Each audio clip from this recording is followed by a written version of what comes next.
चले देखिए, आज हम बात करेंगे नाभिक का वर्गीकरण। कल हम लोग न्यूक्लियस के विषय में, नाभिक के विषय में पढ़े थे, ठीक है। आज उस नाभिक का वर्गीकरण क्या होता है उस पे हम लोग चर्चा करेंगे।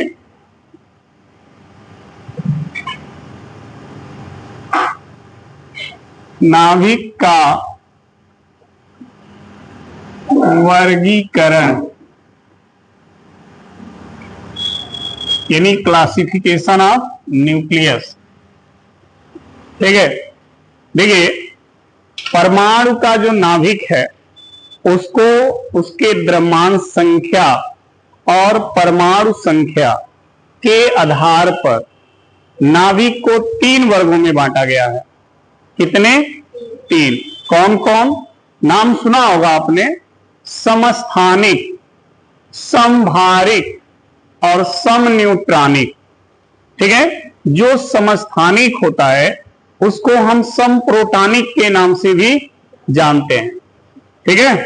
तो अब इन तीनों पे हम बारी बारी से चर्चा करेंगे। फिलहाल यहां पर नोट करते हैं, परमाणु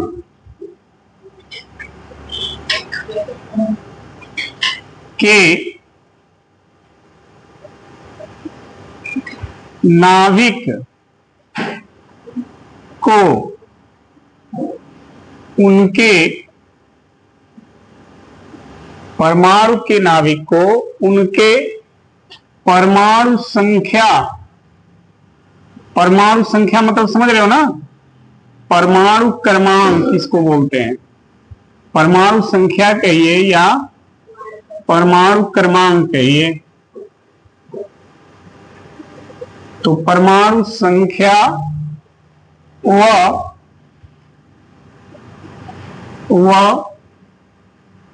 परमाणु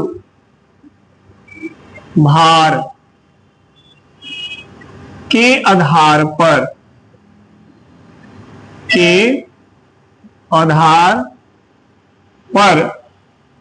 3 वर्गों में, 3 वर्गों में वर्गीकृत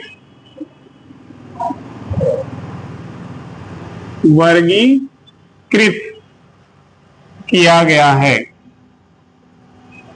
वर्गीकृत का मतलब बांटना, ठीक है, किया गया है। ध्यान रखना, कोई भी तत्व का अगर परमाणु है तो उस परमाणु के नाभिक को इन 2 आधार पे, एक परमाणु संख्या के आधार पे और एक परमाणु भार के आधार पे, ठीक है। इन 2 के आधार पे नाभिक को कितने भागों में? 3 भागों में बांटा गया है। अब वो 3 भाग कौन कौन है? तो पहला है नंबर 1, इसको हम बोलते हैं समस्थानिक।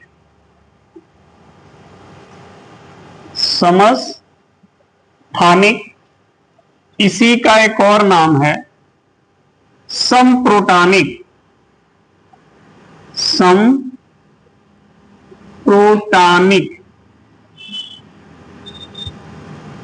ठीक है जी। एक तो यह है समस्थानिक या समप्रोटॉनिक। ये होता क्या है समझना। इसमें जो समस्थानिक होता है इसमें परमाणु क्रमांक समान होते हैं। एक ही तत्व के, अलग अलग तत्व के नहीं, एक ही तत्व के परमाणुओं के परमाणु क्रमांक समान होंगे और परमाणु भार भिन्न भिन्न होंगे। जैसे हम हाइड्रोजन की बात करें तो हाइड्रोजन एक तत्व है, इसके कई परमाणु हैं और इन परमाणुओं के परमाणु क्रमांक तो सेम है लेकिन इनके भार क्या है? अलग अलग हैं। तो जितने भी इस प्रकार के हाइड्रोजन के परमाणु होंगे वो सब क्या कहलाएंगे? समस्थानिक कहलाएंगे, ठीक है। तो इसमें लिखेंगे एक ही, ध्यान रखना इस चीज को, ये जो लिखा जा रहा है ना, एक ही तत्व, अलग अलग तत्व की बात मैं नहीं कर रहा हूं, एक ही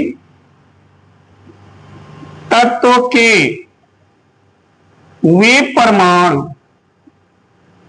एक ही तत्व के वे परमाणु, ठीक है, जिनके परमाणु संख्या या परमाणु क्रमांक क्या हो, समान हो, समान हो, तथा परमाणु भार क्या हो, अलग अलग हो, तथा परमाणु भार भिन्न भिन्न हो, भिन्न भिन्न हो, ठीक है। ऐसे परमाणुओं को, ऐसे परमाणुओं को क्या कहते हैं, समस्थानिक कहते हैं।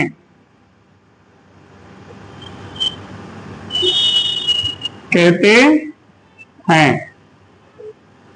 इस तरह के जितने भी परमाणु होंगे, एक ही तत्व के जितने भी परमाणु होंगे, अगर उनके परमाणु क्रमांक समान हो और परमाणु भार भिन्न भिन्न हो, ठीक है, तो ऐसे सभी परमाणु क्या कहलाएंगे, समस्थानिक।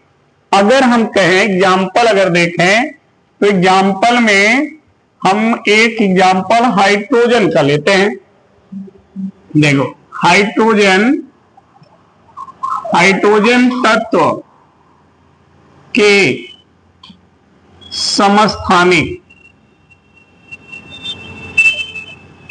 हाइड्रोजन तत्व के समस्थानिक, अगर आपसे कहा जाए हाइड्रोजन तत्व के समस्थानिक लिखिए, ठीक है, तो हाइड्रोजन के 3 समस्थानिक आपको मिलेंगे। कौन कौन, ध्यान देना। एक होगा 1H1, इसी को हम प्रोटॉन भी कहते हैं, ठीक है। एक होता है 1H2 और एक होता है 1H3।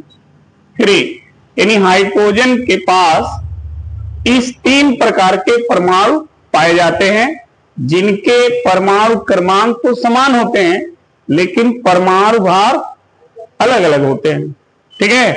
तो ये तीनों हाइड्रोजन तत्व के क्या हैं, समस्थानिक हैं, ठीक है।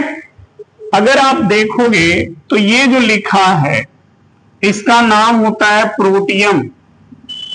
क्या नाम है, प्रोटियम, इसी को प्रोटॉन भी कहते हो। दूसरा जो आप देख रहे हो ना, इसको हम बोलते हैं ड्यूटेरियम, ड्यूटेरियम, और ड्यूटेरियम को ऐसे कैपिटल डी से भी लिखा जाता है। और तीसरा जो आप देख रहे हो इसको बोलते हैं ट्राइटियम, ट्राइटियम। तो हाइड्रोजन के कौन कौन समस्थानिक, प्रोटियम, ड्यूटेरियम और ट्राइटियम, ठीक है। अब देखिए, जैसे हम लोग जल का अणु सूत्र लिखते हैं ना, तो क्या लिखते हो जल का अणु सूत्र, H2O, यह जल का सूत्र है। लेकिन जब आपसे कहा जाए भारी जल का अणु सूत्र लिखिए, एक होता है जल, एक होता है भारी जल। भारी जल का मतलब जिसमें हाइड्रोजन क्या हो, अधिक भार वाला हो, ठीक है। तो जब भारी जल का अणु सूत्र लिखना हो तो लिखते हैं D2O। D2O का मतलब ये वाला हाइड्रोजन, ठीक है, क्योंकि इसका परमाणु भार क्या है, इससे अधिक है। तो जिस जल में ये हाइड्रोजन होगा वो जल क्या कहलाएगा, भारी जल कहलाएगा। और उसी को लिखा जाता है ऐसे D2O, ड्यूटेरियम ऑक्साइड। अगर H2O लिखेंगे तो हाइड्रोजन ऑक्साइड हो जाएगा, और D2O लिखेंगे तो ड्यूटेरियम ऑक्साइड, ठीक है। तो यही ड्यूटेरियम यहां यूज होता है, ध्यान रखना। भारी जल में हाइड्रोजन का ये जो दूसरा समस्थानिक है वही यहां पर इस्तेमाल होता है, और जो केवल जल लिखा जाता है ना उसमें हाइड्रोजन यूज होता है, ये वाला। समझ में आ गई बात? तो ये ध्यान रखिएगा। तो हाइड्रोजन के कितने समस्थानिक? 3। नाम क्या क्या है? और ट्राइटियम। ठीक है। इसी तरह से अगर हम ऑक्सीजन के समस्थानिक की बात करें, ऑक्सीजन ये तो H2 का था, अब O2 तत्व के समस्थानिक। तो देखिए ऑक्सीजन के समस्थानिक, देखिए ऑक्सीजन का समस्थानिक होता है O816, O817, O818। ये ऑक्सीजन के तीनों समस्थानिक हैं। ये ऑक्सीजन के ऐसे 3 परमाणु हैं जिनके परमाणु क्रमांक समान और परमाणु भार क्या है? अलग अलग है। तो अगर आपसे कहा जाए कि ऑक्सीजन का समस्थानिक लिखिए तो आप ऐसे ही तीनों लिखोगे। ठीक है। अब हम बात करें निकिल का। अगर आपसे कहा जाए कि बताओ निकिल जो तत्व है के समस्थानिक बताइए, के समस्थानिक निकिल का। ठीक है। तो निकिल के समस्थानिक देखिए, निकिल का परमाणु क्रमांक होता है 28। ठीक। परमाणु भार 58। निकिल का 28 60, निकिल का 28 61, निकिल का 28 62, निकिल का 28 64। कितने मिले? 4। 5 हो गए ना। तो ये 5 समस्थानिक जो हैं निकिल के पाए जाते हैं। समझ में आ गई बात? तो अगर मान लो आपसे हाइड्रोजन, ऑक्सीजन या निकिल, अब ये मत सोचना कि सभी तत्वों में क्या ऐसा होता है, तो सब में नहीं होता है। कुछ ऐसे ही तत्व हैं जिनके उनके परमाणुओं के परमाणु क्रमांक समान और परमाणु भार भिन्न भिन्न होंगे। नहीं, ये नाम कैसे रह गए? इनका नाम अलग अलग हो जाएगा। तो वो नाम हमको नहीं पता, वो इनके क्या क्या नाम है, बस समस्थानिक पता है। सबका नाम नहीं लिखा जाता है। ठीक है। ये लिखना होता है। ये ये सब निकाला गया है ना, इनके किसका किसका कौन समस्थानिक है, ये सब निकाला गया है। ऐसे पता नहीं किया गया, ये इनका कैलकुलेशन किया गया। ठीक है। अब इसमें 5 है तो 5 नाम कहां से लाए हम? बस हमारा मकसद है कि इनके परमाणु क्रमांक क्या हो? समान हो और परमाणु भार अलग अलग हो। इसमें क्वेश्चन आएगा, मान लीजिए ऑप्शन में दे सकता है कि निकिल तत्व का समस्थानिक है। अब उस 4 ऑप्शन में इनमें से 5 में से कोई हो सकता है। ठीक है। तो ये आपको ध्यान में रखना होगा कि इसके कौन कौन समस्थानिक हैं, उनके परमाणु भार याद रख लीजिए। 28 तो सबका होगा, ये वाला याद रखना 58 60 61 62 64। 63 नहीं होगा, 59 नहीं होगा। सीरियल से याद कर लो। यहां देखो सीरियल है 16 17, यहां देखो 1 2 3। ठीक है। अब इस समस्थानिक के कुछ गुण हैं, उनको भी समझिए। इन समस्थानिक में प्रोटॉनों की संख्या बराबर होगी। क्यों बराबर होगी? क्योंकि इनके परमाणु क्रमांक जो है ना वो बराबर है। देखो सबका परमाणु क्रमांक क्या है, इस वाले में देखो, इस वाले में भी सबका देखो, इस वाले में भी देखो। तो जब सबके परमाणु क्रमांक बराबर होंगे तो प्रोटॉनों की संख्या भी क्या होगी? बराबर होगी। ठीक है। इसीलिए इसे समप्रोटॉनिक भी कहा गया। देखो यहां लिखा गया, इनमें प्रोटॉनों की संख्या बराबर होती है, इसलिए इसे समप्रोटॉनिक भी कहा जाता है। परमाणु क्रमांक बराबर होता है, इसलिए मेंडलीव की आवर्त सारणी में इनके स्थान भी समान होते हैं। क्योंकि मेंडलीव की आवर्त सारणी में तत्वों को परमाणु क्रमांक के आधार पर रखा गया है। तो अगर हाइड्रोजन के तीनों परमाणुओं के परमाणु क्रमांक 1 हैं तो इनका मेंडलीव की आवर्त सारणी में स्थान एक ही होगा ना। ऑक्सीजन के तीनों समस्थानिकों का परमाणु क्रमांक क्या है? 8 है। तो मिली की आवर्त सारणी में इनका स्थान भी एक ही होगा। निकिल के 5 समस्थानिक हैं और पांचों के परमाणु क्रमांक 28 हैं, तो पांचों का एक ही स्थान होगा, क्योंकि मिली की आवर्त सारणी परमाणु क्रमांक के आधार पर बनाई गई है। ठीक है, परमाणु भार के आधार पे नहीं। पहले बना था परमाणु भार के आधार पे, लेकिन उस सारणी में बहुत कमियां आने के कारण संशोधन करके परमाणु क्रमांक के आधार पर रखा गया। तो मिली की आवर्त सारणी में इनके स्थान क्या होंगे? समान होंगे। इसीलिए तो लिखा गया समस्थानिक। सम मतलब समान, स्थानिक मतलब स्थान। इनके स्थान मिली की आवर्त सारणी में क्या होंगे? समान होंगे। और स्थान समान हो तभी होता है जब परमाणु क्रमांक समान हो, प्रोटॉनों की संख्या समान हो। ठीक है, तो यहां पे देखिए, समझिएगा। समस्थानिक, समस्थानिकों में प्रोटॉनों की संख्या, प्रोटॉनों की संख्या क्या होती है? समान होती है। ठीक है, इसलिए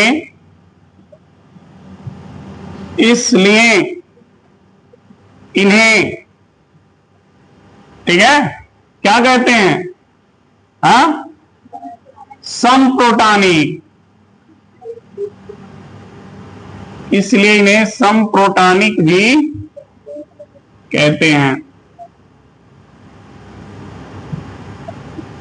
ठीक है, समप्रोटॉनिक इसीलिए कहा जाता है। अगली बात इससे संबंधित देखिए क्या है। इनमें परमाणु क्रमांक क्या है? समान है। तो मेंडलीव की आवर्त सारणी में इनके स्थान भी क्या होंगे? तो दूसरी है इनकी विशेषता, समस्थानिक में परमाणु क्रमांक समान होने से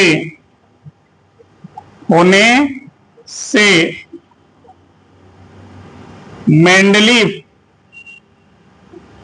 की आवर्त सारणी में इनके स्थान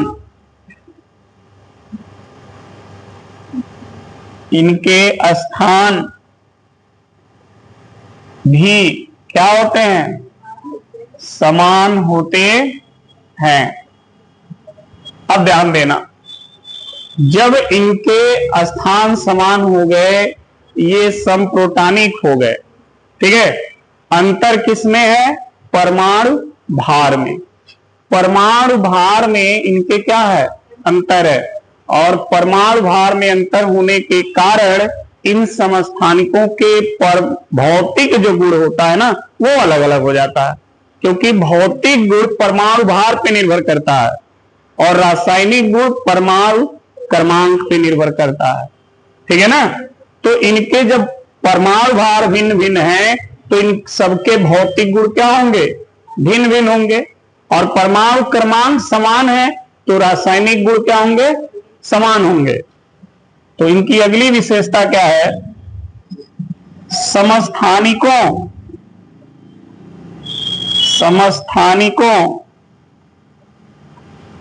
के परमाणु भार भिन्न भिन्न होने से इनके भौतिक जो गुण है, भौतिक गुण भिन्न भिन्न होता है, भिन्न भिन्न होता है तथा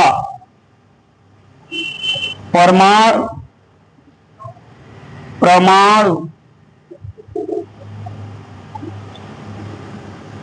क्रमांक समान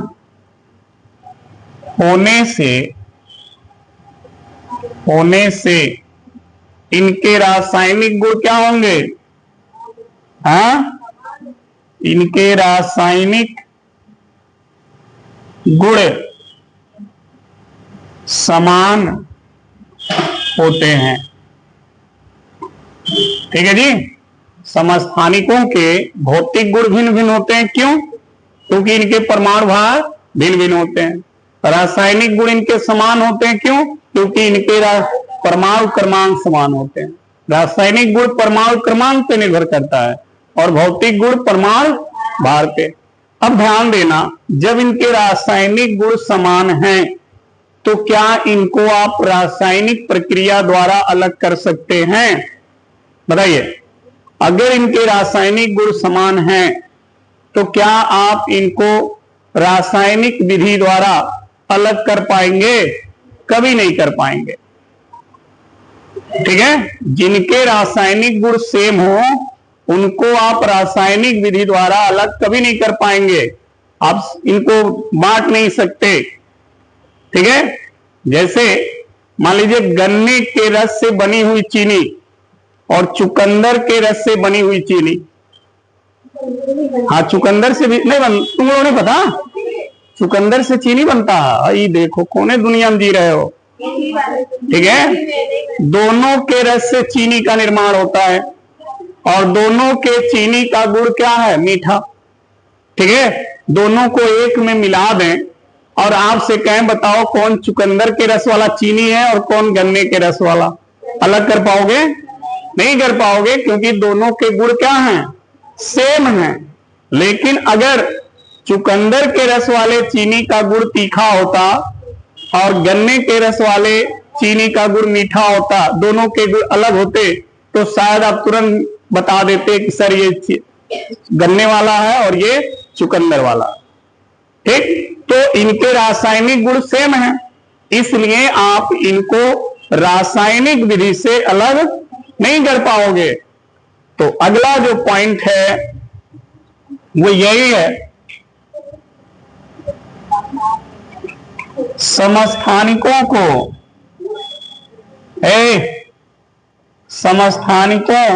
को ठीक है रासायनिक विधि द्वारा पृथक नहीं किया जा सकता। पृथक नहीं किया जा सकता है, ये ध्यान रखिएगा। तो ये रहा समस्थानिक और समस्थानिक की विशेषताएं। ठीक है, नोट कर लीजिए।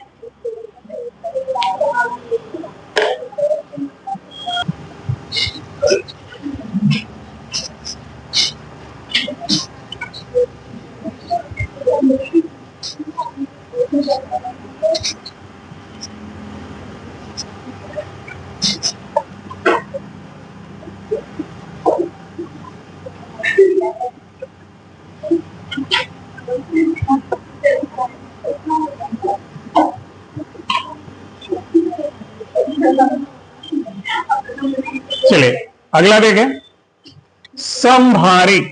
दूसरा जो है हाँ वो है समभारिक। समभारिक का मतलब समझ गए ना? सम मीन्स बराबर, भारिक मतलब भार, यानी कि तत्वों के ऐसे परमाणु जिनके परमाणु भार क्या हो? समान हो। अब देखो समस्थानिक में हमने लिखा था एक ही तत्व के परमाणु, और जितने भी समस्थानिक हमने लिखा था उसके सामने आप देखे होंगे एक ही तत्व के सभी परमाणु थे। लेकिन समभारिक में ऐसा नहीं होता है। समभारिक में क्या होता है? अलग अलग तत्वों के परमाणु होंगे। ये ध्यान रखिएगा, समस्थानिक में एक ही तत्व के परमाणु हैं, समभारिक में अलग अलग तत्वों के परमाणु होंगे जिनके परमाणु भार क्या होंगे? समान होंगे, परमाणु क्रमांक अलग अलग होगा। ठीक है, तो लिखेंगे तत्वों, देखिए यहां लिख दिया हमने, अगर एक का होता तो यहां लिखते एक ही तत्व, अब यहां तत्वों का मतलब अलग अलग, तो तत्वों के वे परमाणु, तत्वों के वे परमाणु जिनके जिनके परमाणु भार क्या हो, समान हो, तथा परमाणु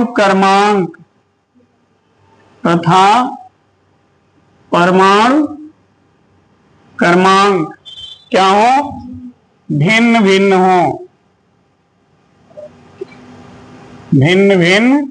हो, तो उन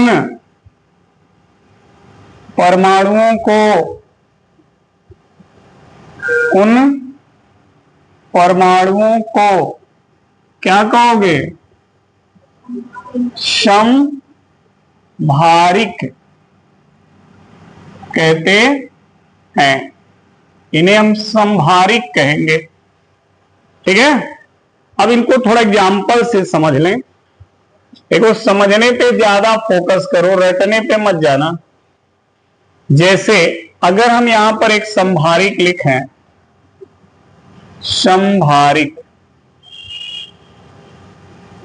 जैसे कार्बन और नाइट्रोजन, देखो ध्यान से, कार्बन और नाइट्रोजन की बात करें, कार्बन अलग तत्व का, ये अलग तत्व का परमाणु है, ये अलग तत्व का, ये परमाणु कार्बन का है और ये नाइट्रोजन का है। ठीक है, लेकिन दोनों में देखिएगा कार्बन 614 और नाइट्रोजन 714। ठीक है, अब ध्यान देना, कार्बन और नाइट्रोजन दोनों के जो परमाणु हैं, इनके परमाणु भार क्या है, समान है। ठीक है, परमाणु क्रमांक भिन्न भिन्न है, तो इनको आप क्या कहोगे, समभारिक कहोगे। इसी तरह से ऑक्सीजन और फ्लोरीन की बात करें, ऑक्सीजन का देखिए 8 होता है और एक होता है 18। अरे बच्चा, इसका समस्थानिक भी तो होता है, जैसे ऑक्सीजन का कितना होता है, 16 ना, तो समस्थानिक अभी लिखते पहले ऑक्सीजन के 3 हो, तो उसमें एक का क्या था, तो वही तो लिए ऑक्सीजन का वो परमाणु हमने लिया है जिसका परमाणु भार क्या हो, 18 हो। फ्लोरीन का देखो 9, 18 होता है ना, समझ में आएगा। ये ऑक्सीजन का क्या है, एक समस्थानिक है, उसी तरह कार्बन का ये क्या है, समस्थानिक है। ठीक, और इस समस्थानिक का नाइट्रोजन के परमाणु के भार के क्या है, बराबर है, तो यहां पर ये समस्थानिक नाइट्रोजन का क्या कहलाएगा, समभारिक कहलाएगा। यहां पर ये ऑक्सीजन का समस्थानिक है, ठीक, और ये फ्लोरीन है, तो फ्लोरीन के परमाणु भार के इसका परमाणु भार क्या है, बराबर है, तो ये क्या हो गए, समभारिक हो गए। ठीक, तो इस तरह से सोडियम की अगर हम बात करें, सोडियम का कितना होता है जी, 11, और परमाणु क्रमांक 23, यहां पे 23 होता है, इसको छोड़ दो, मैग्नीशियम आ जाएगा। इन दोनों को केवल समझो, अभी उसको सब न्यूट्रॉनिक में भी पढ़ना है। ये दो समझ में आया, परमाणु भार क्या हो, समान हो, और परमाणु क्रमांक क्या हो, भिन्न भिन्न हो। ठीक है, तो ऐसे परमाणुओं को क्या कहेंगे, समभारिक कहेंगे। ठीक, अब इसमें देखना ध्यान से, अगर आप ध्यान दोगे, ठीक है, तो इसमें जो है परमाणु क्रमांक अगर अलग अलग हैं, तो क्या इनके रासायनिक गुण अलग अलग होंगे कि एक ही होंगे, अलग अलग होंगे, क्योंकि आपको समस्थानिक में हमने बता दिया कि परमाणु क्रमांक पर निर्भर करता है रासायनिक गुण और परमाणु भार पर निर्भर करता है भौतिक गुण। तो अगर इनके परमाणु भार समान है तो भौतिक गुण क्या होगा? समान होगा। और परमाणु क्रमांक समान होता तो रासायनिक गुण समान होता। लेकिन यहां पर परमाणु क्रमांक भिन्न भिन्न है तो रासायनिक गुण क्या होंगे? और जब रासायनिक गुण भिन्न भिन्न होंगे तो हम इनको रासायनिक विधि से अलग कर सकते हैं, समस्थानिक को अलग नहीं कर सकते, क्योंकि उनके रासायनिक गुण क्या हैं? समान होते हैं। ठीक है, तो यहां पर हम लिखेंगे इनकी विशेषताएं, लिखेंगे परमाणु भार समान होने से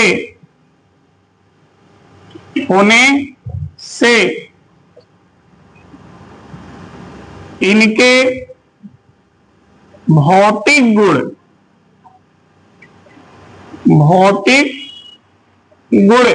क्या होंगे? समान होंगे। इनके भौतिक गुण समान होंगे। अगला, परमाणु क्रमांक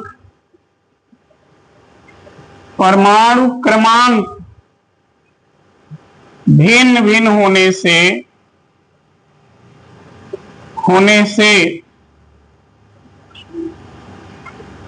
इनके रासायनिक गुण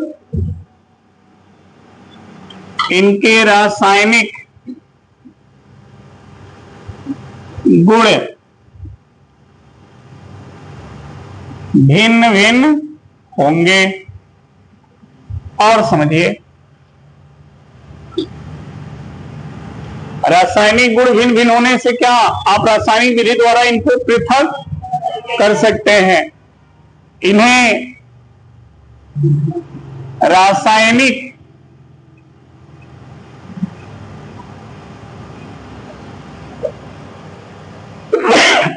प्रक्रिया द्वारा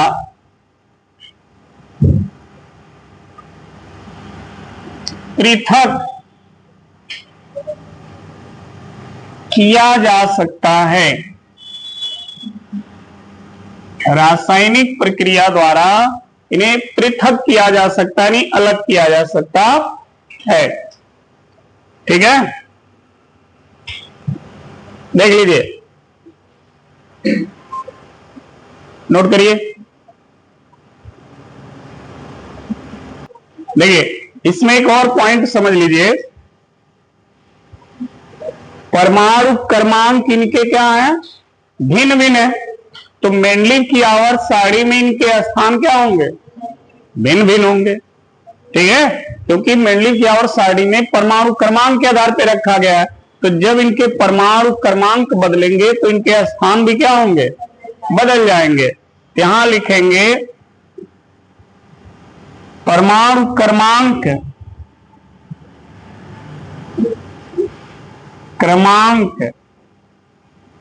भिन्न भिन्न होने से मेंडलीव की आवर्त सारणी में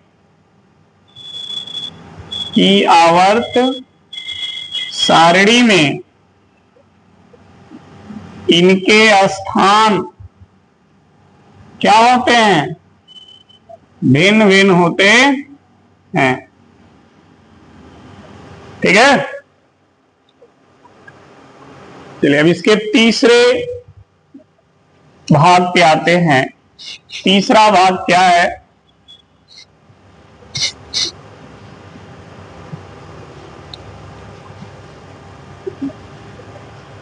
तीसरा भाग देखिए, वो है सम न्यूट्रॉनिक। क्या है? सम न्यूट्रॉनिक। नाम से ही समझ में आ गया होगा, सम मतलब बराबर, न्यूट्रॉनिक मतलब न्यूट्रॉन। ठीक है, यानी तत्वों के वे परमाणु जिनमें न्यूट्रॉनों की संख्या क्या हो? बराबर हो। ठीक है, तो उसे हम क्या कहेंगे? सम न्यूट्रॉनिक कहेंगे। और ये भी जो परमाणु होंगे अलग अलग तत्व के होंगे, एक ही तत्व के नहीं होंगे। ठीक है, तो लिखेंगे अलग अलग तत्वों के वे परमाणु जिनमें न्यूट्रॉनों की संख्या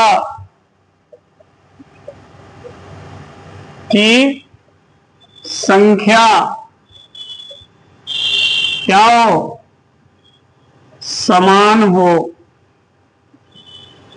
ठीक है, उसे क्या कहेंगे, उसे समन्यूट्रॉनिक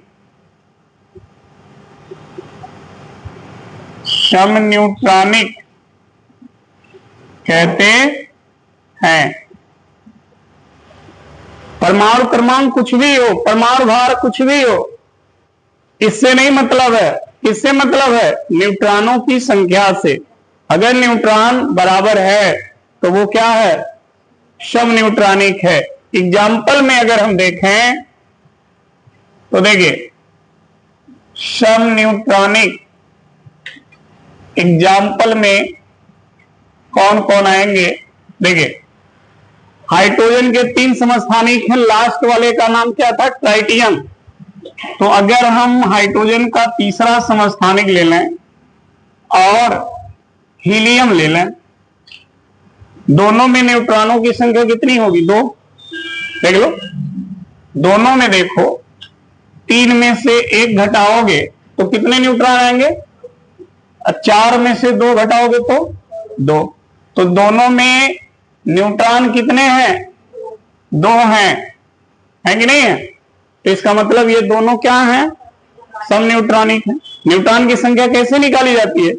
परमाणु भार में से परमाणु क्रमांक घटाकर, ठीक। तो 3 में से 1 घटाओगे कितना आएगा? 2 आएगा। यहां भी देखो, 4 में से 2 घटाओगे तो 2 आएगा। तो इसका मतलब इन दोनों परमाणुओं में न्यूट्रॉन कितने हैं? 2 हैं। तो ये दोनों क्या कहलाएंगे? समन्यूट्रॉनिक, ठीक है। और भी है, देखो, सोडियम को ले लो, 11, 23 होता है ना, और मैग्नीशियम ले लो, 12, 24, यही होता है ना। इन दोनों में भी देख लो न्यूट्रॉन, 23 में से 11 घटाओ 12, 24 में से 12 घटाओगे 12। इन दोनों में न्यूट्रॉन कितने हैं? 12 हैं। तो ये दोनों भी क्या हो गए? समन्यूट्रॉनिक हो गए। समझ में आ गई बात? ये दोनों भी क्या हैं? समन्यूट्रॉनिक हैं, ठीक। इनमें न्यूट्रॉन बराबर होगा जी, नोट कर लो।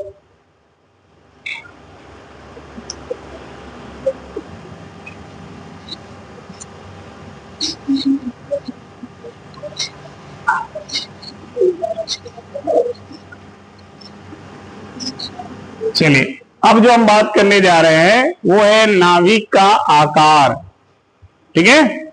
नाभिक का आकार,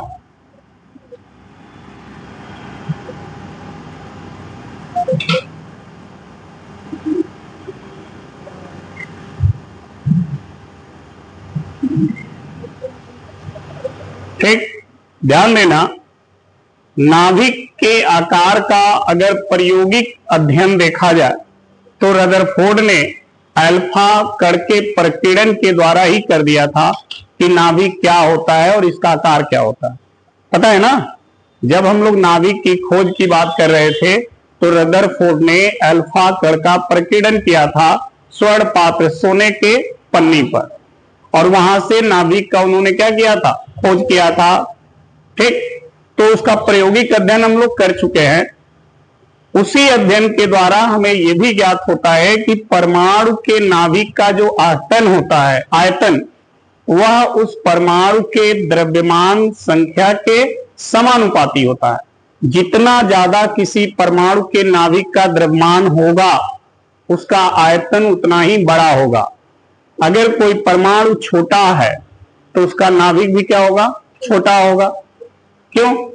क्योंकि नाभिक का जितना द्रव्यमान होगा उसी के अनुसार नाभिक का आयतन भी होता है, ठीक है। नाभिक भारी होगा, ठीक, तो उसका आकार क्या होगा, बड़ा होगा। यानी जिस परमाणु का परमाणु भार ज्यादा होगा उसके नाभिक क्या होंगे, बड़े होंगे, और जिस परमाणु का परमाणु भार कम होगा उसका नाभिक क्या होगा, छोटा होगा।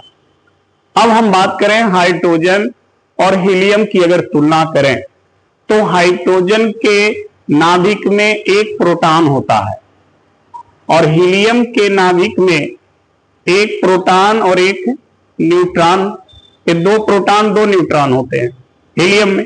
तो जब हीलियम के नाभिक में दो प्रोटॉन और दो न्यूट्रॉन हैं तो वो नाभिक क्या होगा, हाइड्रोजन से बड़ा होगा, क्योंकि उसमें 4 लोग हैं और इसके नाभिक में 1 लोग हैं। तो 1 लोग के अनुसार इसका नाभिक होगा और उसका नाभिक 4 लोग के अनुसार होगा ना। तो जो परमाणु भारी होते हैं, जिनके परमाणु के नाभिक, उसका आकार बड़ा हो जाता है, और जो परमाणु हल्का होता है उसके नाभिक का आकार छोटा होता है। ये ध्यान रखिएगा, ठीक है। अब हमारे पास अगर मान लो इस तरह के ऑप्शन हो कि ये ए है और ये बी है, दो परमाणु हैं अलग अलग तत्वों के, इसका परमाणु क्रमांक 20, परमाणु भार 40, इसका परमाणु क्रमांक 30, परमाणु भार 60। हम आपसे कहें बताइए किस परमाणु का नाभिक बड़ा होगा, बी का, क्योंकि इसका परमाणु भार कितना है, इससे ज्यादा है ना, तो इसका नाभिक इससे तुलना में क्या होगा, बड़ा होगा, ठीक है। तो ये ध्यान जरूर रखिएगा। देखिए लिखेंगे नाभिक के आकार का प्रायोगिक अध्ययन,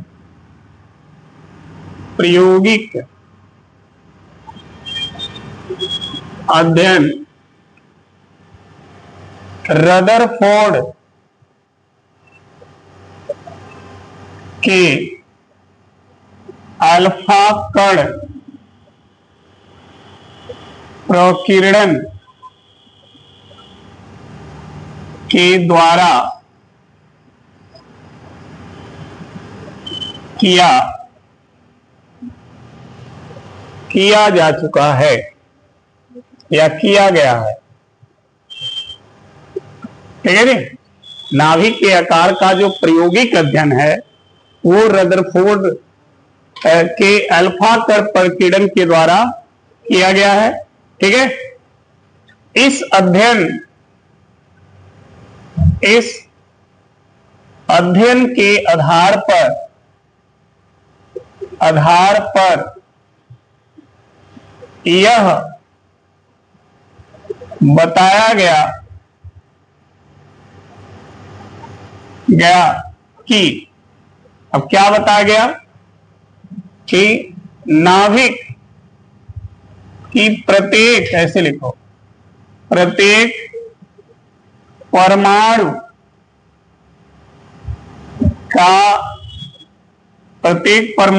के नाभिक का आयतन, इस अध्ययन के आधार पर यह बताया गया कि प्रत्येक परमाणु के नाभिक का आयतन उसके परमाणु भार के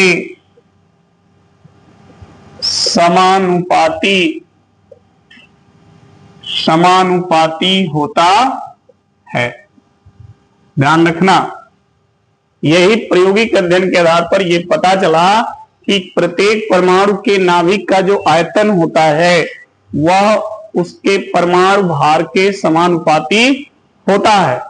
और परमाणु भार किसके बराबर होता है, प्रोटॉनों की संख्या प्लस न्यूट्रॉनों की संख्या, यानी नाभिक में उपस्थित न्यूक्लियनों की संख्या। नाभिक में जितना ज्यादा न्यूक्लियन होंगे नाभिक का आयतन उतना बड़ा होता चला जाएगा, ठीक है। तो देखिए नाभिक कैसा होता है? गोलाकार। तो गोले का आयतन कितना होता है जी? गोले के आयतन का सूत्र बताओ। कोई बोलेगा नहीं, जिससे मैं बोलूंगा। गोले के आयतन का सूत्र, नाभिक का आकार गोला होता है ना, तो गोले के आयतन का सूत्र बताओ। गोले के आयतन का सूत्र, इधर इधर स्नेहा, आयतन का सूत्र। कोई बीच नहीं बोलेगा, जो बोल देगा बहुत पीटेंगे। तुम बताओ, गोले के आयतन का सूत्र क्या है? गोले के आयतन का सूत्र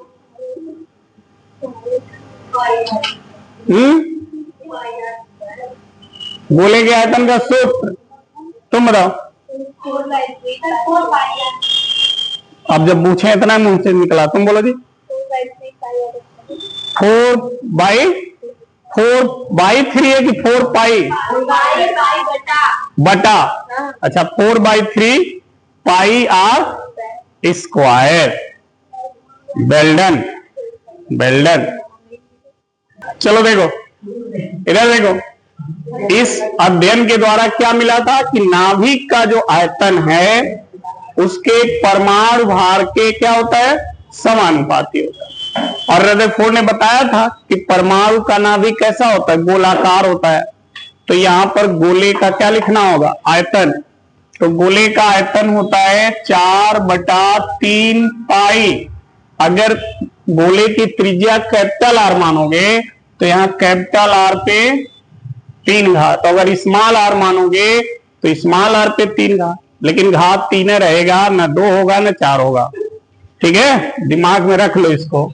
तो ये हो गया आयतन, और ये आयतन समानुपाती है किसके? परमाणु भार के। परमाणु भार किससे प्रदर्शित किया जाता है? ए से। जेड से परमाणु क्रमांक और ए से परमाणु भार। तो ये हो गया जी। अब यहां ध्यान रखो, 4/3 पाई क्या है? नियतांक है। ठीक, इसकी वैल्यू फिक्स होती है।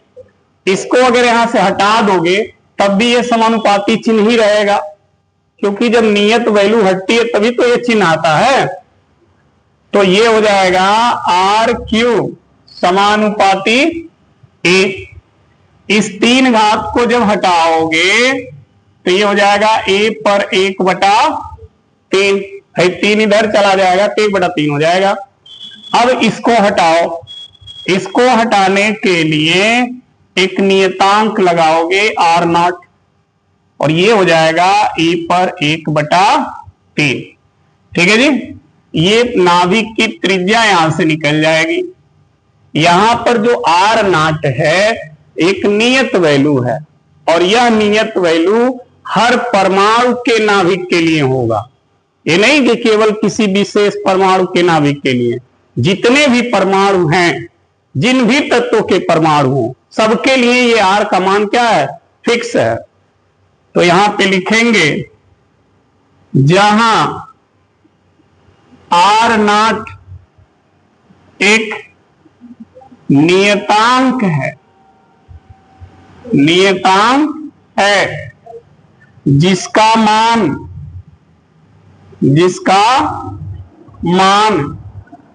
कितना है? देखो इधर 1.2 गुणे 10⁻15 घात मीटर। ये मान फिक्स है R0 का। ठीक है। अब देखो, चूंकि 10⁻15 घात मीटर बराबर होता है FM। FM का मतलब इसको हिंदी में लिखते हैं फर्मी। नाभिक की त्रिज्या हमेशा फर्मी में लिखी जाती है, फर्मी। तो ये FM है, इसको फर्मी बोलेंगे। और इस FM की वैल्यू होती है 10⁻15 घात मीटर। यानी अब R0 की वैल्यू कितनी हो गई जी? 1.2 FM हो गई, नहीं हो गई? ठीक है। अब ध्यान रखना, यह जो वैल्यू है ये सभी तत्व के परमाणु के लिए है। यहां लिख देंगे R0 का मान, ठीक है, सभी तत्वों के तत्वों के परमाणुओं के लिए होता है। ठीक है जी, नोट कर डालो।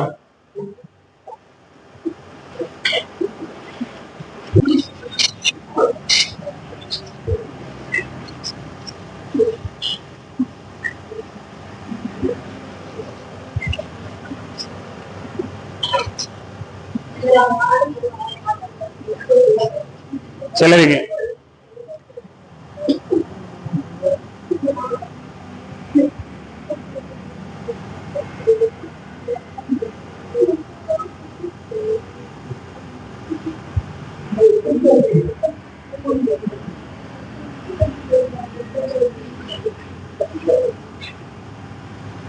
एक एएमयू की तुल्य ऊर्जा, मतलब अगर एक एएमयू द्रव्यमान हो, ठीक है, तो उसकी कितनी ऊर्जा हो सकती है?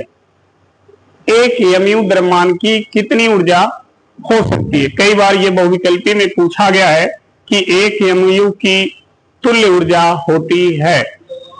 ठीक, तो ध्यान रखना, आइंस्टीन ने द्रव्यमान समीकरण दिया था और उस द्रव्यमान समीकरण के अनुसार आइंस्टीन ने यह कहा था कि अगर किसी वस्तु में ऊर्जा है तो वह ऊर्जा उसके द्रव्यमान के कारण है। जिस वस्तु में द्रव्यमान ज्यादा होगा उस वस्तु में ऊर्जा भी अधिक होगी, जिसमें द्रव्यमान कम होगा उसमें ऊर्जा भी कम होगी। क्यों? क्योंकि द्रव्यमान से ऊर्जा को प्राप्त किया जा सकता है, या द्रव्यमान को ऊर्जा में और ऊर्जा को द्रव्यमान में बदला जा सकता है। और इसी आधार पे आइंस्टीन ने अपना एक समीकरण दिया था, E बराबर mc², जिसे द्रव्यमान ऊर्जा समीकरण कहते हैं। ठीक है, तो लिखेंगे यहां पर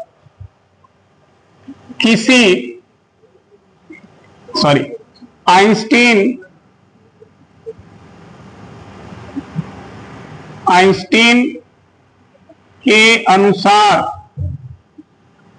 के अनुसार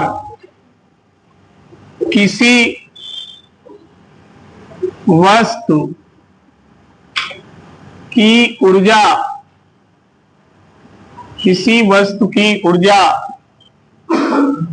उसके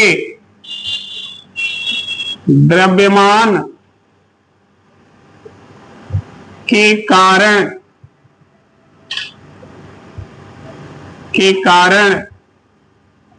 होती है। ठीक है, किसी वस्तु की ऊर्जा जो है उसके द्रव्यमान के कारण होती है। इस आधार पर आइंस्टीन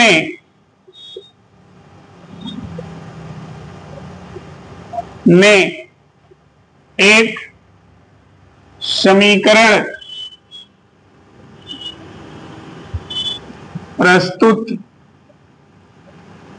प्रस्तुत किया जो निम्न है। निम्न है का मतलब इक्वल टू mc², यही वो समीकरण है। इस समीकरण को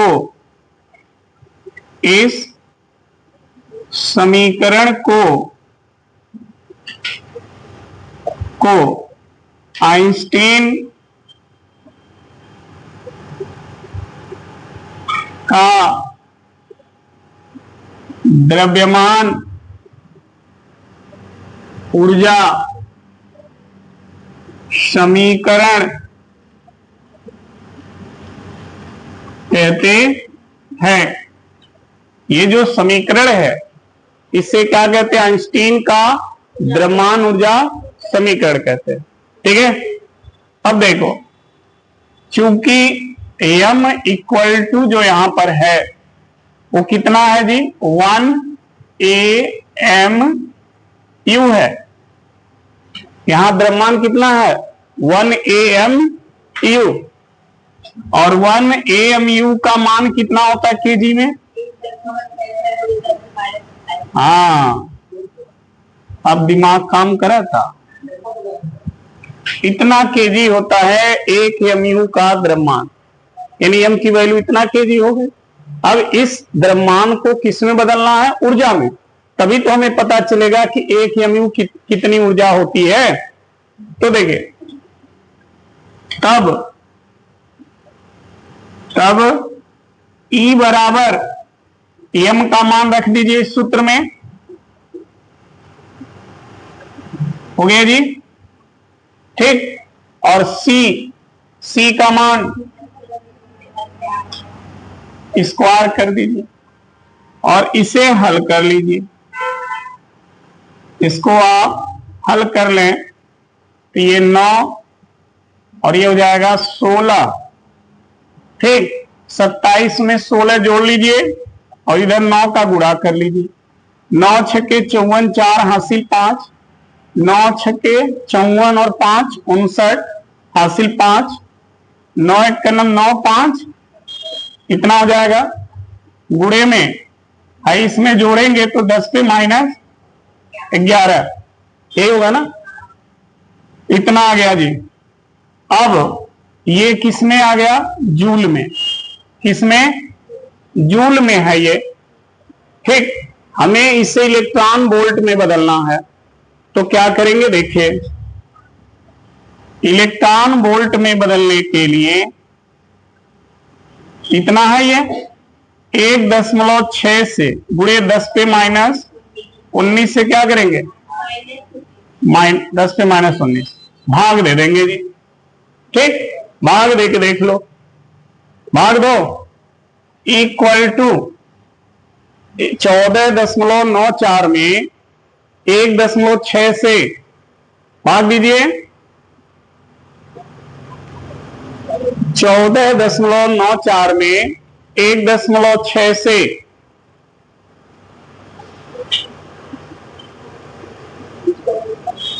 14.94 में 1.6 से देखिए 9 3 ऐसे है। अच्छा, और कुछ है आगे? और कुछ होगा? 7 5 ये सब है। हाँ, देखिए गुणे, देखो ये ऊपर जाएगा, है प्लस हो जाएगा और ये -11, तो 10 पे क्या घात? 8 घात हो जाएगा जी। अब देखो दशमलव को 2 अंक पीछे ले जाओगे तो यहां -10 हो जाएगा, तो ये पूरा सॉल्यूशन आएगा लगभग, जानते हैं कितना? 931.5 गुणे 10 पे 6 क्या? Electron volt. और 10 पे 6 इलेक्ट्रॉन वोल्ट को हम मेगा वोल्ट में भी लिख सकते हैं, तो आप इसको लिखोगे 931.5 मेगा इलेक्ट्रॉन वोल्ट, ठीक है। 1 AMU में कुल इतनी ऊर्जा होती है 931.5 मेगा इलेक्ट्रॉन वोल्ट।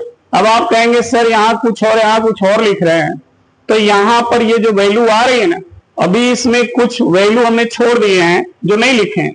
जब भाग देंगे तो एक्चुअल यही आएगा, ठीक है। तो वो सही है, लगभग इसी के बराबर है वो, इसलिए हमने लिखा है, इसको नोट कर लीजिए।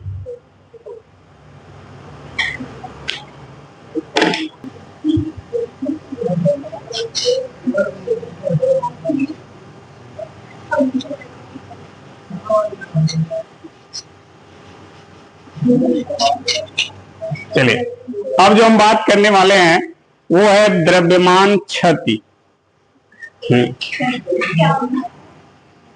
द्रव्यमान क्षति, देखो अब समझना यहां पर कहानी इसकी, क्षति कहां निकल जाती है। देखो ये एक तत्व का परमाणु है, ठीक है जी, और ये इसका नाभिक है, ठीक। मेंडलीव की आवर्त सारणी में आप देखेंगे हर तत्वों के परमाणु भार उस पर लिखे होते हैं, और वो भार जो एकदम फिक्स लिखे होते हैं कि इस तत्व का इतना परमाणु भार है, उसे बोलते हैं हम उसका वास्तविक भार, रियल। जैसे मान लीजिए अगर हम ये सोडियम की बात कर लें, ये सोडियम का परमाणु है, तो सोडियम का परमाणु भार, ठीक है, मेंडलीव की आवर्त सारणी में जब आप जाओगे तो वो 24.00 समथिंग ऐसे लिखा होता है। ठीक है ना, ध्यान से हम लोग 24 मानते हैं ना, लेकिन 24 समथिंग लिखा होता है जी। या अगर 24 नहीं लिखा होगा तो ये लिखा होगा 23.987। अरे 23 बाबू, समझे, ऐसे लिखा होगा, इसको 24 माने। और देखो नाभिक के अंदर जो न्यूक्लियन होते हैं यानी प्रोटॉन और न्यूट्रॉन, समझे, इनका द्रव्यमान ले लो, प्रोटॉन और न्यूट्रॉनों का कुल द्रव्यमान, ठीक, वो द्रव्यमान इसके वास्तविक द्रव्यमान से हमेशा अधिक होगा। नाभिक में उपस्थित जो न्यूक्लियन होते हैं उनका कुल द्रव्यमान उस परमाणु के वास्तविक द्रव्यमान से हमेशा अधिक रहेगा। तो जब ये न्यूक्लियन का द्रव्यमान इसके वास्तविक द्रव्यमान से अधिक होगा तो दोनों में क्या आएगा, अंतर आएगा ना।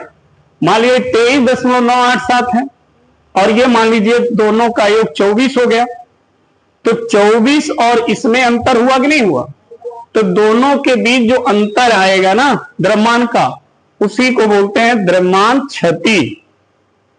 समझ में आ गई बात।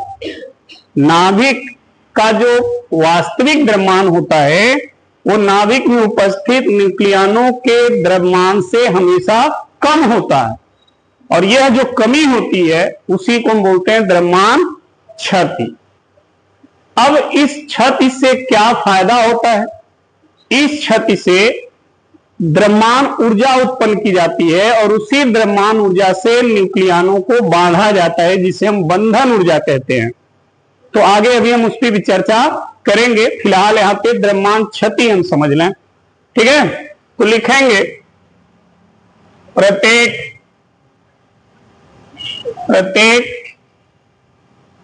तत्व के परमाणु का वास्तविक द्रव्यमान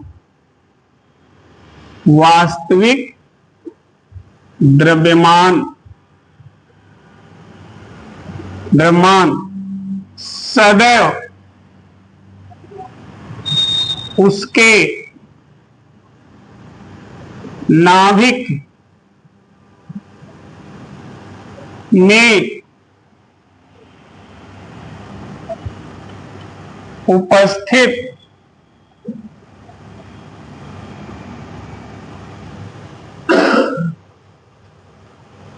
प्रत्येक तत्व के परमाणु का वास्तविक द्रव्यमान सदैव उसके नाभिक में उपस्थित न्यूक्लियनों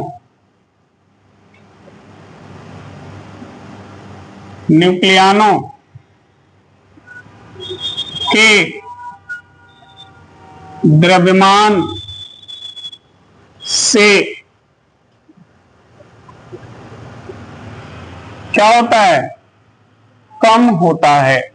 क्या होता है, कम होता है। ये ध्यान देना, प्रत्येक तत्व के परमाणु का जो वास्तविक द्रव्यमान होता है सदैव उसके नाभिक में उपस्थित न्यूक्लियनों के द्रव्यमान से कम रहता, हमेशा कम रहेगा, ठीक है। ये जो कमी आती है उसी कमी को क्या कहते हैं, द्रव्यमान क्षति। तो यहां लिखेंगे इस कमी को,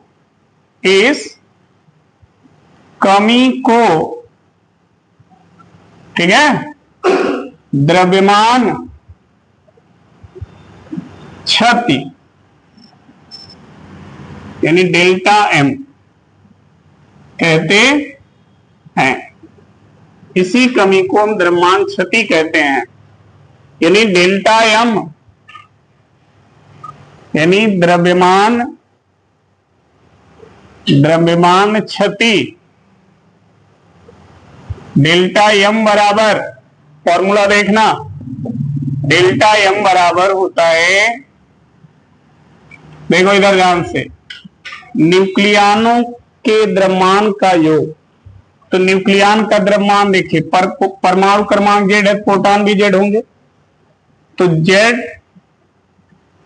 किसका परमाणु क्रमांक यानी प्रोटॉन का द्रव्यमान, जेड का मतलब परमाणु क्रमांक, जितना परमाणु क्रमांक होगा उतना प्रोटॉन होगा, और एक प्रोटॉन के द्रव्यमान में जेड से गुणा कर देंगे तो कुल प्रोटॉन का द्रव्यमान निकल जाएगा। जैसे मान लीजिए इस नाभिक में 10 प्रोटॉन हैं और एक प्रोटॉन का द्रव्यमान आपको पता है, समझ ना, तो 10 प्रोटॉन का द्रव्यमान निकालने के लिए क्या करेंगे, इसमें 10 से गुणा करेंगे ना, तो ये जेड क्या है, नंबर है, कितने प्रोटॉन हैं, ठीक, और एक प्रोटॉन का द्रव्यमान कितना है, mp है, तो कुल प्रोटॉनों का द्रव्यमान हो जाएगा ZmP, ठीक है। तो ये हो गया प्रोटॉन का द्रव्यमान, प्लस अब न्यूट्रॉन का भी द्रव्यमान चाहिए, तो पहले न्यूट्रॉन की संख्या निकालोगे। न्यूट्रॉन की संख्या कैसे निकलेगी, ए में से जेड घटा दो तो न्यूट्रॉन का संख्या आ जाएगा, और एक न्यूट्रॉन का द्रव्यमान लिख लो, गुणा कर दो, ठीक।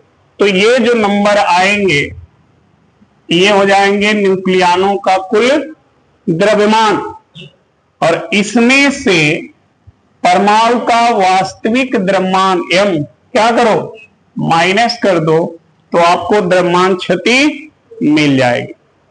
समझ में आ गई बात, ये फॉर्मूला है द्रव्यमान क्षति का, ठीक है, नोट कर लीजिए।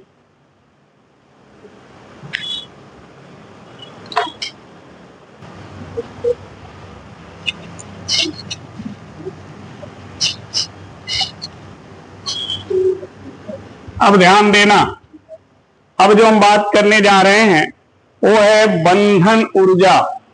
क्या, बंधन ऊर्जा।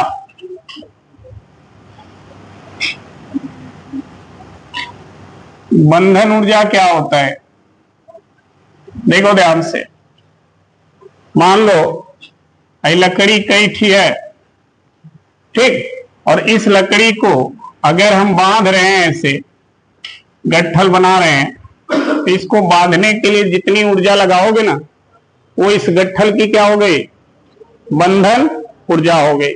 या तो इसे हम दूसरे रूप में कहें कि इस गट्ठल को खोलने के लिए जितनी ऊर्जा लगाओगे वो इसकी क्या हो गई, बंधन ऊर्जा। समझ में आ गई बात भाई, जितना ऊर्जा से बंधा होगा उसी ऊर्जा से तो खुलेगा भी, तभी तो रस्सी टूटेगी, तभी ये मुक्त होगा। अगर उससे कम ऊर्जा लगाओगे तो खुलेगा ही नहीं। समझ में आ गई बात। तो किसी चीज को बांधने के लिए जो ऊर्जा लगती है उसे भी आप कह सकते हैं बंधन ऊर्जा, या उसे बंधन से मुक्त करने के लिए जितनी ऊर्जा आप लगाओगे उसे भी आप कह सकते हो बंधन ऊर्जा। ठीक प्रोसेस यहां है। किसी नाभिक में उपस्थित जो न्यूक्लियन है, न्यूक्लियन का मतलब, न्यूक्लियन किसे कहते हैं, कोई बोलेगा नहीं बीच में, जो नाभिक है, जो न्यूट्रॉन नाभिक से निकल गया, न्यूक्लियन किसे कहते हैं, न्यूक्लियन किसे कहते हैं, बीच में कोई बोलेगा नहीं, keep silent. Nucleon, nucleon, nucleon किसे कहते हैं, नाभिक के बीच में प्रोटॉन और न्यूट्रॉन। न्यूक्लियन किसे कहते हैं, न्यूक्लियन क्या होता है, हाँ कौन, जो कण नाभिक में उपस्थित होते हैं उन कण को क्या कहते हैं, न्यूक्लियन कहते हैं। तो प्रोटॉन और न्यूट्रॉन दोनों नाभिक में होता है, तो ये दोनों क्या कहलाएंगे, न्यूक्लियन कहलाएंगे।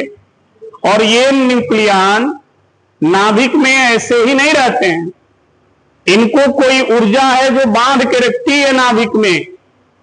समझ में आ रही बात? तो वही ऊर्जा इनकी क्या कहलाएगी? बंधन ऊर्जा। या इन न्यूक्लियनों को नाभिक से फ्री करना हो तो जो ऊर्जा बाहर से दोगे ना, वो ऊर्जा कहलाएगी बंधन ऊर्जा। तो इसीलिए हमने कहा कि बांधने वाली ऊर्जा बंधन ऊर्जा, या बंधन से मुक्त करने वाली ऊर्जा बंधन ऊर्जा। समझ में आ गई बात? तो प्रत्येक परमाणु के न्यूक्लियनों को नाभिक में जो ऊर्जा बांधे रखती है उसे क्या कहेंगे? बंधन ऊर्जा। या नाभिक के न्यूक्लियनों को मुक्त करने के लिए दी गई ऊर्जा बंधन ऊर्जा कहलाती है। अब बात आती है कि ये बंधन ऊर्जा आती कहां से है? जो न्यूक्लियन को बांधती है। तो अभी आपने द्रव्यमान क्षति पढ़ा ना, जो बीच में कमी हो रही है द्रव्यमान की, वही कमी द्रव्यमान की आइंस्टीन के समीकरण के अनुसार किसमें बदलती है? ऊर्जा में। जैसे किसी परमाणु का वास्तविक द्रव्यमान है 3 केजी और न्यूक्लियन का द्रव्यमान है 4 केजी, तो 4 और 3 में अंतर कितने का? जो 1 केजी द्रव्यमान का अंतर होगा वह द्रव्यमान आइंस्टीन के समीकरण के अनुसार ऊर्जा में बदलेगा, और वही ऊर्जा उस न्यूक्लियन को क्या करेगी? बांधती है। तो जो द्रव्यमान में क्षति होता है ना, वो ऊर्जा में बदलता है द्रव्यमान, और वह ऊर्जा जाकर न्यूक्लियन को बांधती है। समझ में आ गई बात? अब देखो, अगर वो ऊर्जा ज्यादा हो तो इसका मतलब द्रव्यमान क्षति क्या होगा? ज्यादा होगा, तभी ऊर्जा ज्यादा होगी। ठीक है? तो जब वो ऊर्जा ज्यादा होगी तो न्यूक्लियन को बहुत मजबूती के साथ बांधेगी। ठीक है? और जब न्यूक्लियन बहुत मजबूती से बंधेंगे तो वह नाभिक लंबे समय तक रहेगा, यानी अस्थायी रहेगा। और जिस न्यूक्लियन की बंधन ऊर्जा कम होती है वो नाभिक अस्थायी नहीं होता है, वो टूट जाता है। थोड़ी सी ऊर्जा मिलेगी, टूट जाएगा। मतलब जो मजबूत रस्सी से बंधोगे तो वो लंबे समय तक गट्ठल बनाएगा, और जो रस्सी कमजोर सरल रही कुछ समय बाद टूट जाएगा। समझे? तो जितना ज्यादा द्रव्यमान क्षति होता है उतना ही उस परमाणु का नाभिक अस्थायी होता है। द्रव्यमान क्षति में अगर कमी हो गई ज्यादा, ठीक है, बहुत कम द्रव्यमान क्षति है, तो बंधन ऊर्जा भी बहुत कम होगी, न्यूक्लियन बहुत मजबूती से बंधे नहीं होंगे, तो वो नाभिक अस्थायी नहीं होगा। समझ में आ गई होगी बात? क्लियर है ना सभी को? बंधन ऊर्जा आती कहां से है? द्रव्यमान क्षति से। जितना ज्यादा द्रव्यमान में क्षति होगा बंधन ऊर्जा उतना ही अधिक होगी, और नाभिक उतना ही मजबूती से न्यूक्लियन को बांधे रखेगा। अगर द्रव्यमान क्षति कम हुई तो बंधन ऊर्जा भी क्या हो जाएगी? कम हो जाएगी। नाभिक बहुत कमजोर बल से बंधा होगा। ठीक है ना? तो लिखेंगे प्रत्येक, लिखो, प्रत्येक परमाणु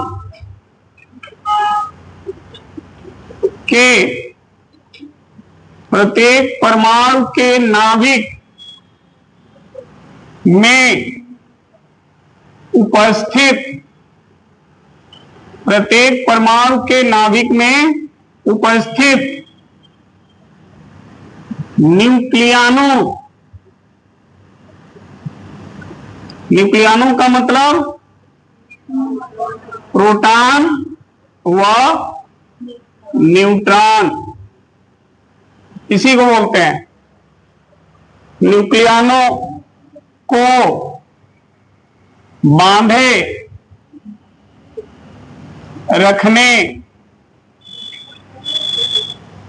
वाली ऊर्जा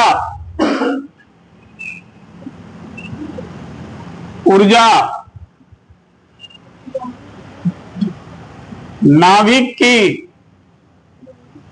ध्यान रखना, प्रत्येक परमाणु के नाभिक में उपस्थित न्यूक्लियनों को बांधे रखने वाली ऊर्जा नाभिक की क्या कहलाएगी? बंधन ऊर्जा कहलाती है, कहलाती है। यह जो ऊर्जा होती है वो किससे प्राप्त होती है? द्रव्यमान क्षति से। तो लिखेंगे यह ऊर्जा परमाणु के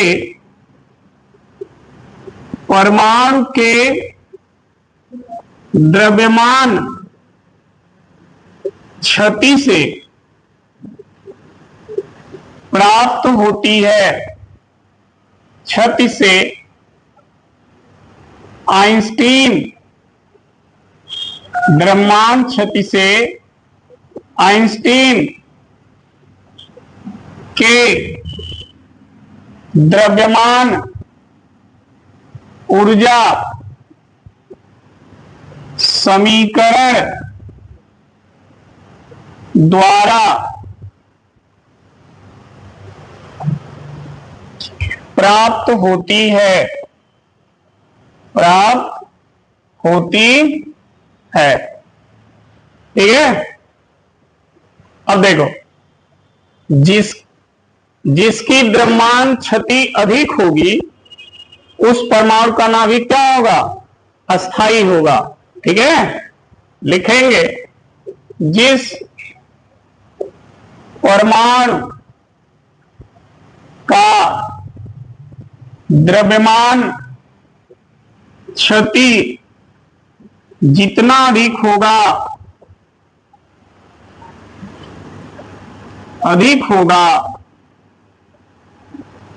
वह परमाणु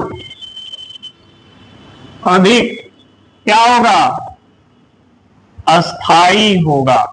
वह परमाणु अधिक अस्थाई होगा। अस्थाई क्यों होगा? क्योंकि उसके न्यूक्लियन बहुत मजबूती से बंधे होंगे, क्योंकि वही द्रव्यमान क्षति ऊर्जा में बदलेगा।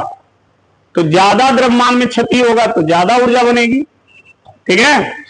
अब देखिए बंधन ऊर्जा कितनी होती है? तो बंधन ऊर्जा बराबर क्या होती है? द्रव्यमान क्षति यानी डेल्टा एम गुणे सी का स्क्वायर। ठीक है, इतनी होती है। अब द्रव्यमान क्षति कितना है अगर ये आपको पता है तो याद रख करके हल कर लीजिए, नहीं तो सबसे आसान है द्रव्यमान क्षति का मान रख दीजिए इंटू 931.5 मेगा इलेक्ट्रॉन वोल्ट से गुणा कर दीजिए, क्योंकि एक एमयू का द्रव्यमान ऊर्जा इतना होता है। समझिएगा बात को, एक एमयू का ऊर्जा इतनी होती है ना, इसमें नहीं कोई डाउट है। तो अगर इतना एमयू है तो कितनी ऊर्जा होगी? तो सीधे इससे इसमें क्या करें? गुणा कर देंगे तो टोटल बंधन ऊर्जा क्या होगी? निकल जाएगी। यानी बॉन्ड एनर्जी जो होगी वो आपको मिल जाएगी। ठीक है, नोट कर डालिए।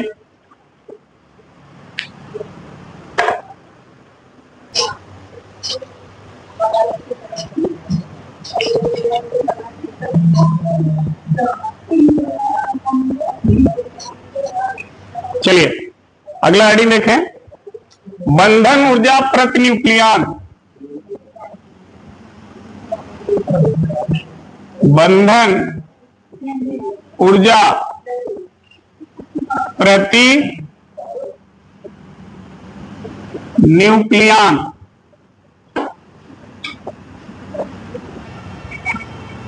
देखो बंधन ऊर्जा प्रति न्यूक्लियन, समझो इसको कुछ करना नहीं है। ये है बंधन ऊर्जा, क्या है जी? देखो नाम समझो इसका, बंधन ऊर्जा हो गया। प्रति का मतलब बटा, और न्यूक्लियन का बटा लिख दो। ठीक है, बंधन ऊर्जा बटे न्यूक्लियनों की संख्या। बंधन ऊर्जा में अगर न्यूक्लियनों की संख्या से आप भाग दे दोगे ना तो क्या निकल जाएगा? बंधन ऊर्जा प्रति न्यूक्लियन। मतलब एक न्यूक्लियन को बांधने वाली ऊर्जा जो होती है वो क्या कहलाएगी? बंधन ऊर्जा प्रति न्यूक्लियन कहलाएगी। एक न्यूक्लियन को, जैसे एक न्यूट्रॉन को चाहे एक प्रोटॉन को बांधने के लिए जितनी ऊर्जा लगेगी वो कहलाएगी बंधन ऊर्जा प्रति न्यूक्लियन। तो वे कैसे जानेंगे कि एक न्यूक्लियन को बांधने के लिए कितनी ऊर्जा लगेगी? तो आप उस नाभिक का कुल बंधन ऊर्जा निकाल करके न्यूक्लियनों की संख्या से भाग दे देंगे, ठीक है? तो एक न्यूक्लियन को बांधने वाली ऊर्जा आपको मिल जाएगी। जैसे मान लीजिए कुल बंधन ऊर्जा 12 जूल है और नाभिक में 6 न्यूक्लियन है। हम कहें कि एक न्यूक्लियन को बांधने के लिए कितनी ऊर्जा लगी होगी, तो 12 में 6 से भाग दे देंगे तो 2 जूल आएगा। यानी एक न्यूक्लियन को बांधने वाली ऊर्जा कितनी लगी? 2 जूल। समझ में आ गया? तो नोट करें, लिखेंगे किसी परमाणु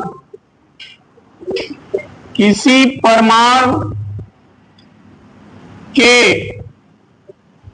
नाभिक में उपस्थित एक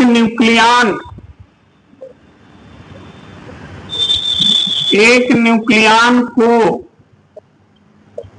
बांधने वाली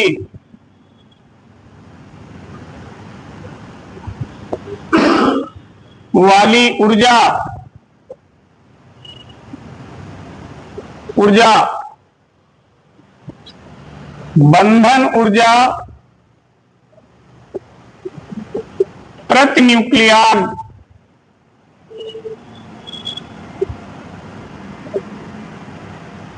कहलाती है। बंधन ऊर्जा प्रति न्यूक्लियन कहलाती है। फॉर्मूला क्या होगा? बंधन ऊर्जा प्रति न्यूक्लियन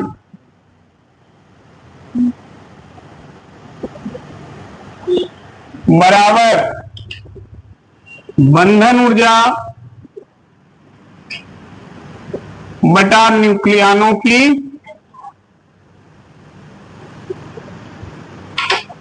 की संख्या। ये हो जाता है सूत्र बंधन ऊर्जा प्रति न्यूक्लियन का। नोट कर लीजिए।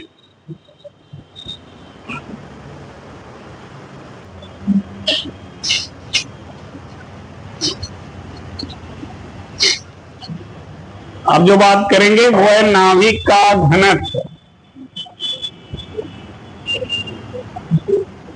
नाभिक का घनत्व, नाभिक का घनत्व होता क्या है? देखो किसे कहते हैं नाभिक का घनत्व? देखो ध्यान से, घनत्व का जो सूत्र होता है ना, घनत्व बराबर होता है द्रव्यमान बटा आयतन। यही होता है, घनत्व बराबर होता है द्रव्यमान बटा।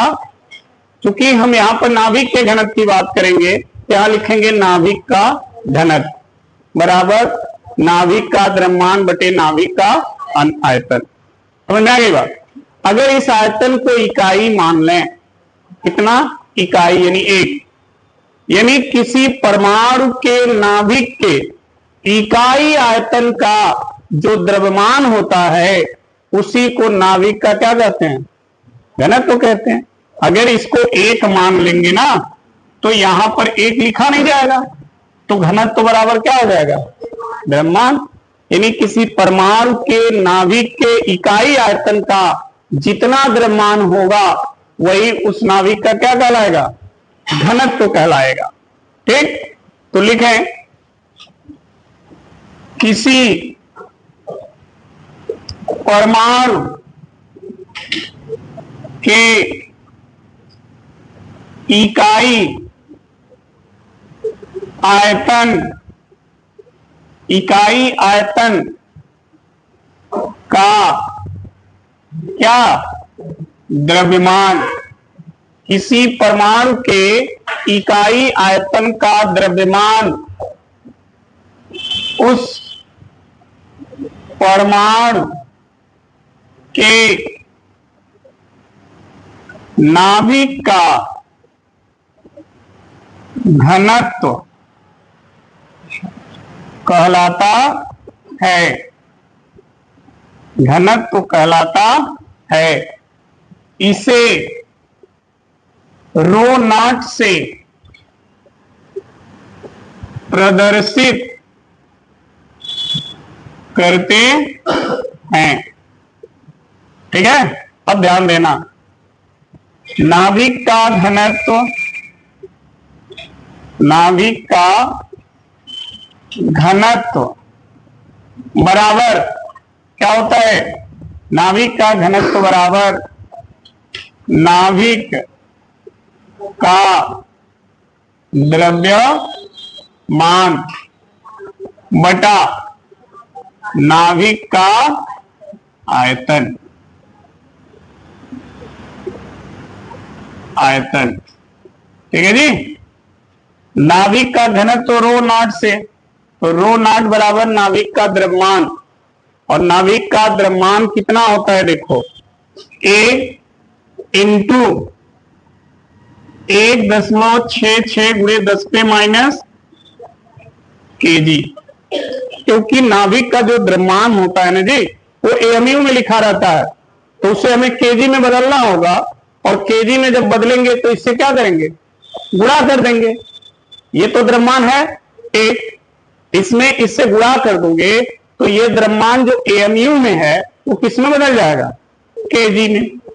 तो ये हो गया नाभिक का द्रव्यमान बटा नाभिक का आयतन, और नाभिक का आयतन होता है, यही होता है। ठीक है, अब देखो ध्यान से, रो नॉट बराबर A into 1.66 10 the power minus 20, और ये देखो 3 ऊपर चला जाएगा जी, चला गया। ठीक है, 3 ऊपर चला गया, नीचे बचा 4, पाई का मान 3 अब बचा R, और R की वैल्यू आप सभी को पता है क्या होती है? R नॉट A पर 1 बटा R की वैल्यू, और उसके ऊपर है जी 3 घात। ठीक है, अब देखो, रो नॉट इक्वल टू, इसका इसमें गुणा करो, 3 छके 8, 3 छके 9, 3 एकम 4, हो गया जी, गुणा कर लिए, गुणे A गुणे 10 पे माइनस 27 बटा 4 चौके 4 एकम 4 तिया, ये हो गया जी। R नॉट पे कहेगा 3 घात, और इस पे 3 घात करोगे, 3 से 3 कट जाएगा, A से A कट गया। ठीक है, अब देखो जी, rho naught equal to 4.98 into 10 the power minus 20। ठीक है, 12.56, और R नॉट की वैल्यू आपको पता है कितना? 1.2 गुणे 10 पे माइनस पावर 3। ठीक है जी, हल कर लो, इसको हल करो। देखो 10 पे माइनस 27, 15 का 3 45 होगा, 45 ऊपर जाएगा तो प्लस हो जाएगा। लो, इसका खत्म हो गया। नीचे क्या बचा जी? 12.56, और 12 का 3 बार गुणा, 12 का 2 बार गुणा 144 हो जाता है। 12 का अगर 2 बार गुणा करोगे तो 1.44 गुणे फिर 1.2। ठीक है, अब आप क्या करो, इन सब का गुणा करके इसमें भाग दे दो। इसमें तो पहले गुणा करके बताओ कितना हो रहा है जी, गुणा करो, हम इधर कर रहे हैं। 15 में से 7 गया, कितना बचा? 8, यही बचा ना, कुल मिला करके 18। बोलो जी, नीचे वाला गुणा करो। हाँ 21, हाँ 10 703 बस बस। अब क्या करो, देखो इससे इसमें भाग दे दो। हाँ भाग दो, भाग दे के देखो।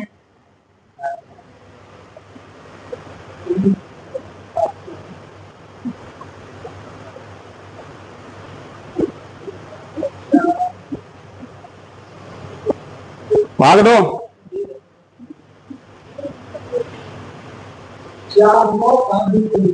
4 ऊपर वाले में भाग नीचे वाले से दिए हो ना, महारत दत्तवा झड़ गए। ऊपर वाले में भाग दो नीचे वाले से, कैसे 4 आएगा।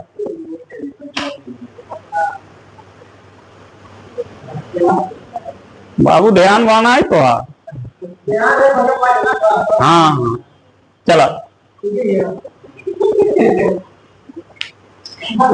करो जल्दी, बोलो। 0.22 हो गया ना, 10 पे 18, ठीक है। दशमलव को अगर 1 अंक पीछे ले जाओगे तो 2.3 कर दो, इसको 9 है, इसमें जोड़ दो, गुणे 10 पे 1 अंक पीछे गया, कितना हो गया 17 किग्रा प्रति घन मीटर, ठीक है। ये हो गया नाभिक का घनत्व। और ये जो घनत्व है ना, ये सभी परमाणु के नाभिक के लिए अप्लाई होगा, चाहे वो हाइड्रोजन का हो चाहे किसी भी तत्व का परमाणु हो, सबके लिए यही घनत्व यूज होगा। ध्यान रखना इस चीज को। मान लो एमसीक्यू में आ गया कि नाभिक का घनत्व होता है, या किसी परमाणु का नाम रख के आ गया सोडियम परमाणु के नाभिक का घनत्व कितना होता है, तब भी यही लिखोगे, ठीक है। 2.3 गुणे 10 पे 17 किग्रा प्रति घन मीटर। नोट कर लीजिए आज के लिए बस।